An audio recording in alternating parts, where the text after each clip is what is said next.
Well, hi, this is Jeff from the Ozark Mountains in Missouri, USA. Well, we're back for part 2 of our Sharp PC-1211 / TRS-80 PC-1 Repair-a-thon. In the first one, we got 2 of the 5 repaired, including this one, which was part of some sort of alignment system. It had had a new LCD put in, and the new LCD was bad, which was kind of a weird failure, but put another new LCD in it, and it works fine. The other one that we fixed, I sent back to its owner, a friend of mine, and he was pleased as punch to get it. He's got that already. And we've got 3 left. Number 2, which didn't boot up properly. I'd already put a new LCD in it sometime last year. Number 3 works fine. It just needs a new LCD put in. And number 5, which we stole the board set out of and put in number 1 to send to my friend, and we're using it as a parts machine. I thought we'd start with number 2, which is not booting up, and I had a suspicion it might be bad RAM. It's got 3 2K RAM chips in it, so I thought we would first test those RAM chips. That should be fairly easy to do, and then we'll see where we go from there. So let's get started. Thanks to PCBWay for sponsoring this video. They not only do PCBs and flex PCBs, they also have 3D printing service, injection molding service. They do CNC machining, sheet metal fabrication. They also have a thriving maker community where you can share projects and check out what other people are doing. For your next project, head on over to PCBWay. Well, you might remember this board. This is from the RAM tester I made for the TRS-80 Model 100 RAM modules. And I rewired it and wrote some new code to test these little 2K static RAMs. It's a 2K nibbles. In other words, there's only 4 data bits on each chip. It's because it's a 4-bit or 2 4-bit processors on the computer. Ignore the where it says all here. That just had to do with the TRS-80 test because there's 4 chips in one module. And do 1 repetition through it. First it does a fill with 5.5 and then AA. It actually masks off the high nibble on all these values since it's only 4 bits. This just tests that you can set alternating bit patterns to each address. And then it does a walk test where it writes the opposite value that's passed and then checks to see that that changed, and then it writes the original value that was passed to make sure that that changed. This is checking that you're not accidentally writing more than 1 address at a time. So this chip seems to work. So now we'll get to the other 3 that we pulled out of unit number 2, which was the one not booting up right. The other thing about this tester is I've got a couple of DC to DC converters that have remote power options. So right now there is no power on this chip and it is safe to pull out. You notice I have it on these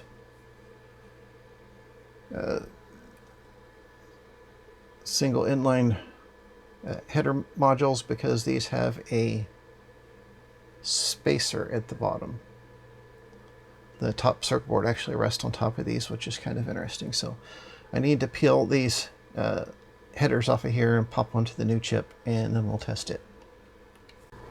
Okay, we've got RAM chip number 1 out of unit number 2 on here. And we're going to run the same test again.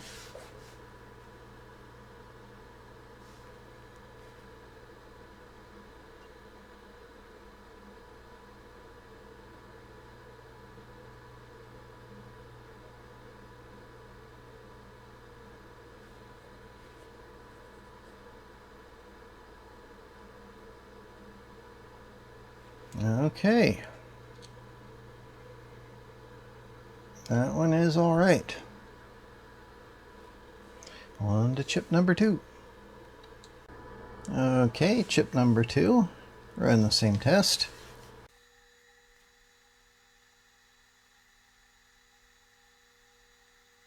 And that one is also good.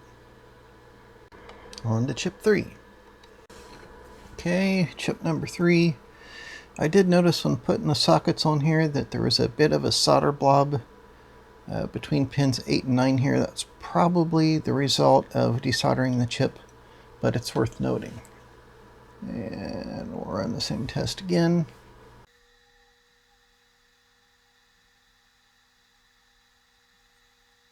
And all 3 RAM chips are good. Okay, well, it was kind of the low-hanging fruit and a big old wild guess.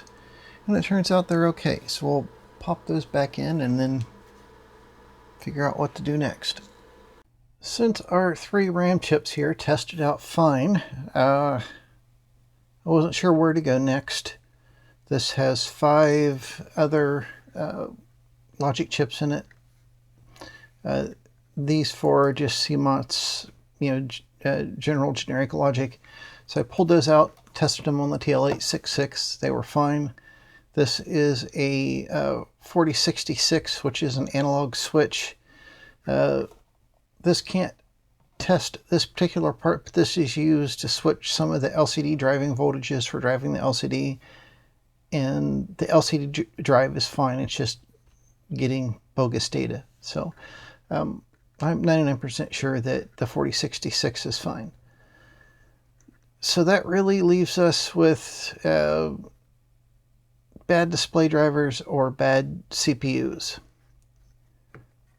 Since all 3 display drivers display garbage, it kind of looks like ancient text from Stargate. So unless this was a pocket computer programmed by the ancients, I'm thinking there's something else wrong with it. So I'm not sure where to go next.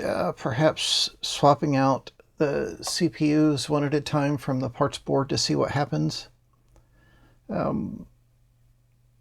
There's not much else left on this thing. Another thing we could do is take one of the display drivers, put in the parts board, which I think had a bad number 2 display driver, which is this one right here. Maybe we can get that board working. I don't know. I'm inclined to try swapping the CPU, at least CPU 1, see if that changes things. Not sure where else to go. I did simple things like, check diodes, transistors, things like that, which all tested out just fine. So not sure what's going on with this board. Now, of course, they're hard to test, and the information about them is limited.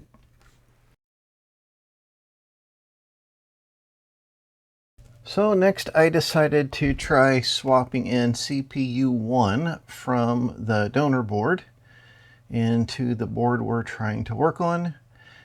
So I am removing it using that special desoldering tool that heats up all the pins at once and uses the vacuum to lift the chip from the board. And then I'll solder it onto the board we're working on using a magnifier and a pace mini wave tip.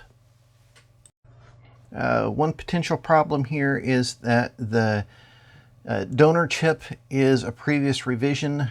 The one in the board we're working on is an A revision. It's a newer style, so I don't know if they'll be compatible or not.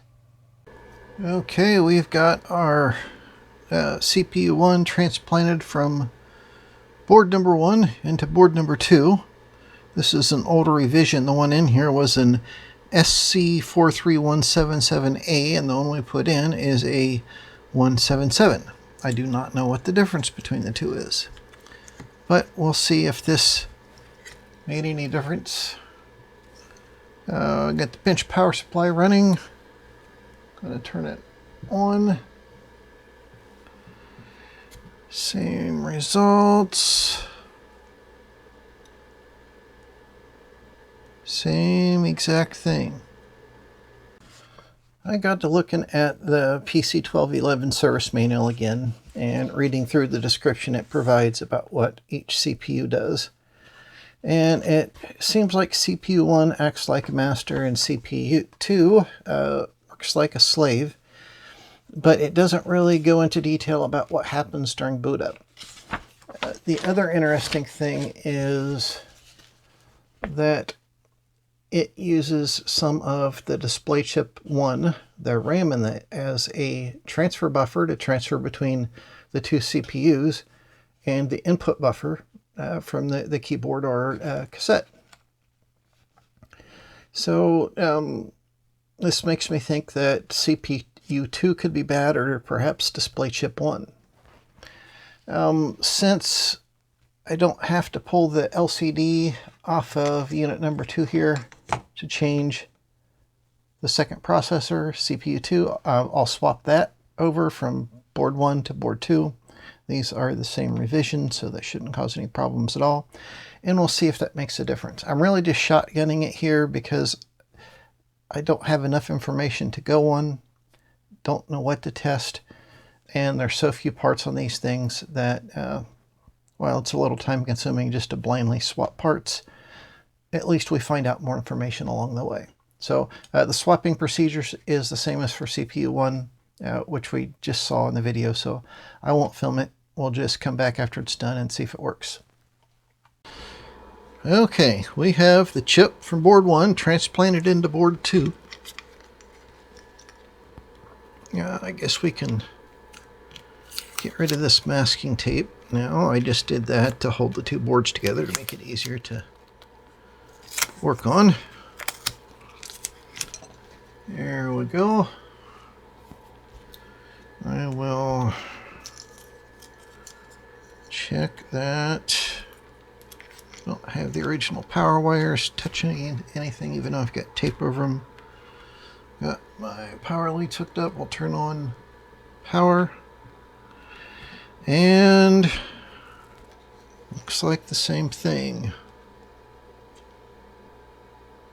Yep.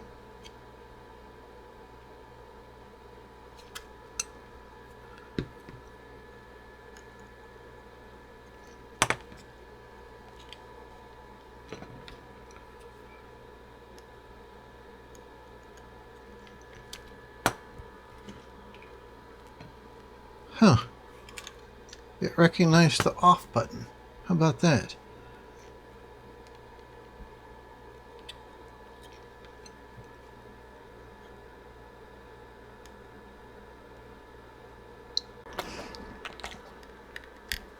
Seeing some key presses, didn't notice it was recognizing the off button before. The off is controlled by CPU 1, and it sends the signal to CPU 2, so that has to be working right. If I noticed that before, I could have avoided changing out CPU 2, I think. So now this is pointing to the LCD driver 1. See if on works. Yes, we just have garbage on the screen.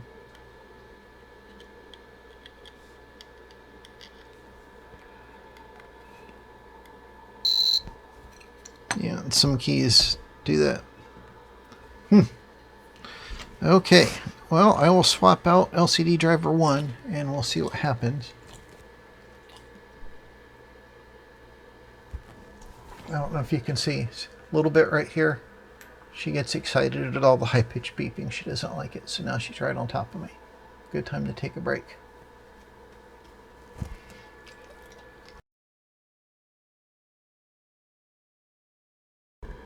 I forgot to hit record before I powered it up. New LCD driver chip 1 installed. Same garbage on the screen.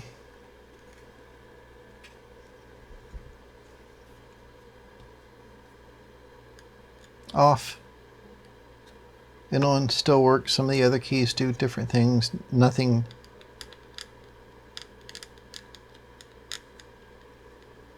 types anything on the screen. So I'm rather flummoxed. That's just the trouble with the shotgun approach, is you end up doing a lot of work and swapping a lot of parts and makes no difference. So it seems like all the chips test okay. The ribbon connection test okay. I don't see any breaks on the boards. It just doesn't work.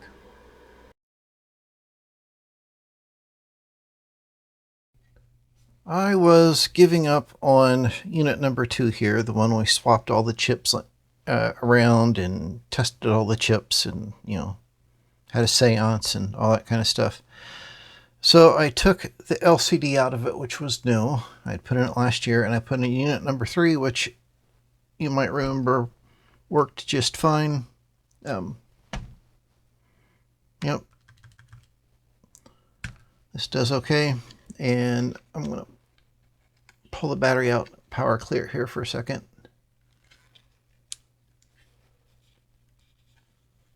And yeah, so,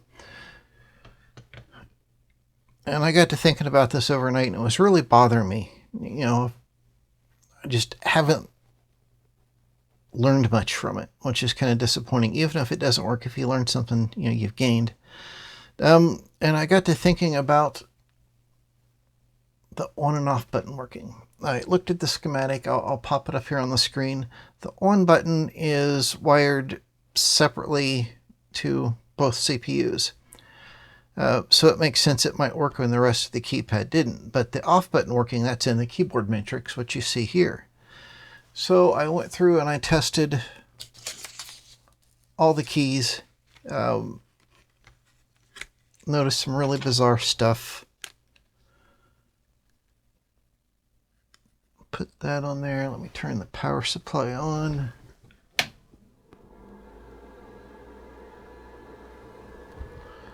Okay, you see we still get the ancient writing on here. Let me zoom in a little more for you.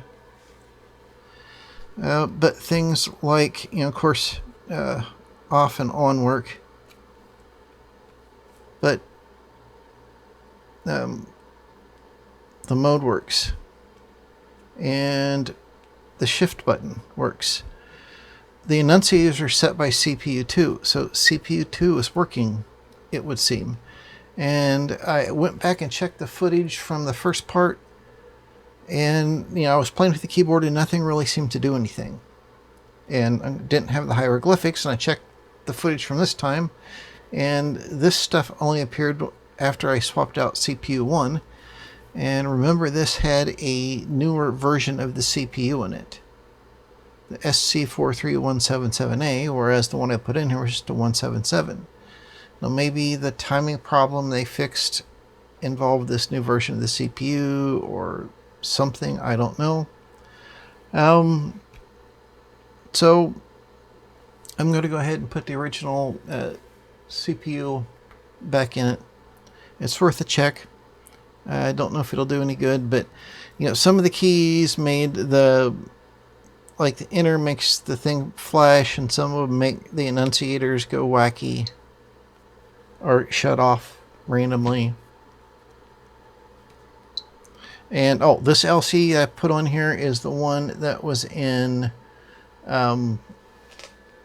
unit number 4, which was this guy, the MMS alignment computer. It's the one where the LCD's not quite working right. It's got a couple extra dots on it. But I thought it was worth putting in this to test and not opening up another brand new LCD. So I'm going to swap the CPU back to the CPU 1, back to the original, and then we'll see if that makes any difference. Okie dokie, we've got the original CPU 1 installed into board 2. Board 2 still has a transplanted, yeah, it's late, has a transplanted, can't even think of the word. We'll try this again. Alrighty, we have the original CPU 1 put back into board 2. Now board 2 still has the CPU 2 and the LCD driver 1 from board number 1 in it. The CPU 2 was the same revision on both, and the LCD driver was 1 revision back. And I have not powered this on yet. Put the rubber baby button bumper on there. Turn on the power. And we still have garbage on the screen.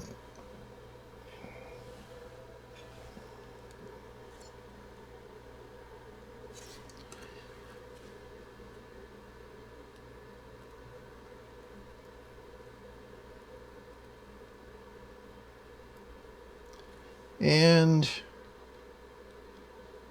that didn't change anything. I decided to swap in the original CPU 2 onto Unit 2 here that we've been working on. And this is what it now does. It goes crazy. None of the buttons work. I pulled the CPU back off thinking maybe I shorted out something underneath it. Nope, put it back on. This. So it went from not working, some of the buttons working, to not working at all. So perhaps the CPU 2 that was on this unit originally was bad. I don't know. So I resoldered all the chips I stole off of unit number 1.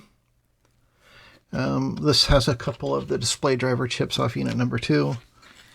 Hopefully I've got the bodge board soldered back in right here. And I'll transfer over the wires so we can power it from the bench supply, and we'll see if in the LCD from this one, and we'll see what this one does now. Probably the same thing, but that'll let us know where we're at for sure. LCD swapped over. Remember, this is the LCD that has the wonky pixels on it. So even if this works, the LCD isn't any good. Turn it on. And yeah, it's working except the wonky pixels and the blocks in the middle, which this originally had. Oh, hey, this just went wacky, didn't it? What did it do?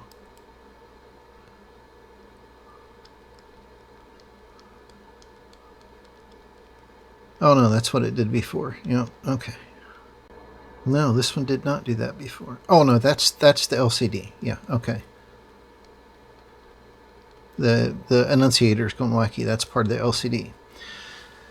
So, the blocks was inherent to this thing. So, the only LCD driver that is the same in this guy is number 2. Has the original CPU 2, but that was installed in unit number 2 and it didn't cause the blocks. So, I don't know. Should we try swapping LCD drivers around? I don't know. Is it a bad connection somewhere? I don't know. It's a conundrum.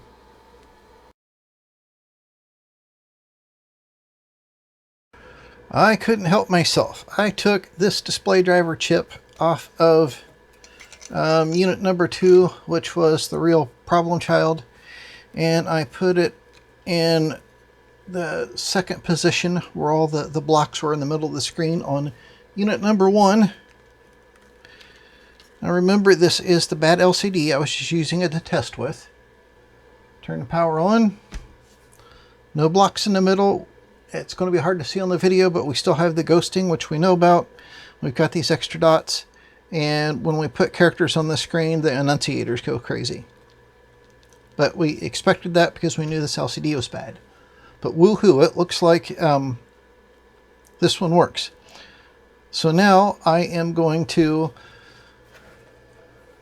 install a new LCD onto this guy, put it in the best case that's left, and we'll have fixed 4 of the 5 PC-1211s. And we have this problem child parts machine Yeah, which may have a bad CPU too, because it changed what it was doing drastically when I swapped back the original CPU too. But it's got some other problem as well, and it's not CPU1, it's not the display drivers, it's not any of the other chips, so it's got to be a trace problem, something crazy like that. But I'll just keep this as a parts machine. So I'm going to pop a new LCD in this guy. We'll see if this frame survives one more insertion or removal. And then we'll have felt like we made some real progress. Okie doke. We have unit number 2, or the case of unit number 2, with the board set of unit number 1, and some parts of unit number 5, and a new LCD. And as you can see, replacing the LCD driver chip number 2 did the trick. I had to touch up some of the solder joints on driver chip number 3, which was swapped in from another unit. Swap between them, testing things, which anyhow, it was missing a couple stripes on this end, so that wasn't too difficult to fix. And I'll do my 55 times 55, 30-25. Everything works good. Mode works just like it should. So after a lot of fooling around, we did get 4 out of 5 fixed.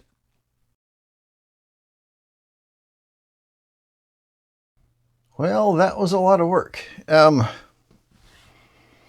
We tried desperately to save that one board, and which was our new parts board. I forget which unit that was.